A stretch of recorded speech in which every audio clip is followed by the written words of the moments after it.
অফিসের কাজে ফাঁকে হঠাৎ আমরা চলে এলাম জিন্দা পার্কে। ভাবনাটা আমার সহকর্মী মার্শাল ভাইয়ের। তিনি বলাতে আমরা রাজি হয়ে গেলাম আমি এবং আমার আ সহকর্মী মার্শাল ভাই দুজনে মিলে এখানে এসেছি। তিনি ছবি তোলাতে ব্যস্ত প্রকৃতির মাঝে হারিয়ে গিয়েছেন। তো অনেক বছর আগে একবার এসেছিলাম তখনও পিকনিক করবার জন্য। আজকে অনেকদিন পরে এসে সেই স্মৃতি মনে পড়ছে এবং এখানে যে সুন্দর একটা পরিবেশ এবং এক ধরনের গ্রামীণ ছোঁয়া এবং সেই গ্রামীণ ছোঁয়ার সাথে যে প্রকৃতির মাঝে নিজেকে সমর্পণ করার যে বিষয়টা সেটা এখানে এলে বেশ ভালোই লাগে। এখানে শিরোনাম কিন্তু শুরুতেই গেটে যেটা দেয়া আছে যে সেই বিখ্যাত লাইন যে ফিরে দাও সে অরণ্য লও এ নগর।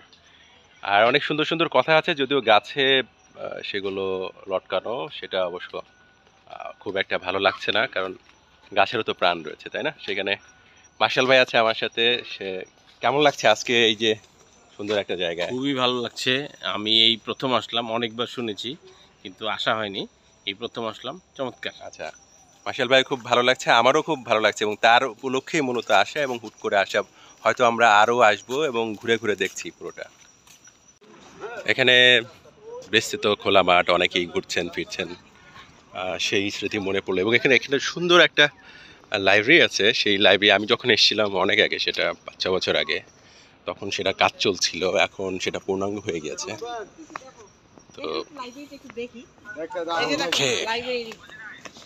যাচ্ছি।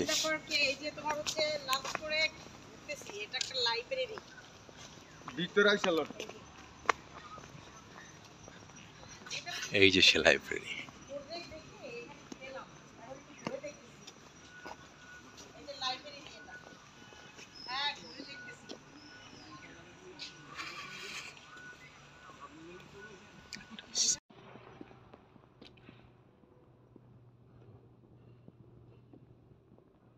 তো সংক্ষিপ্ত প্রদর্শন শেষে আমরা চলে যাচ্ছি।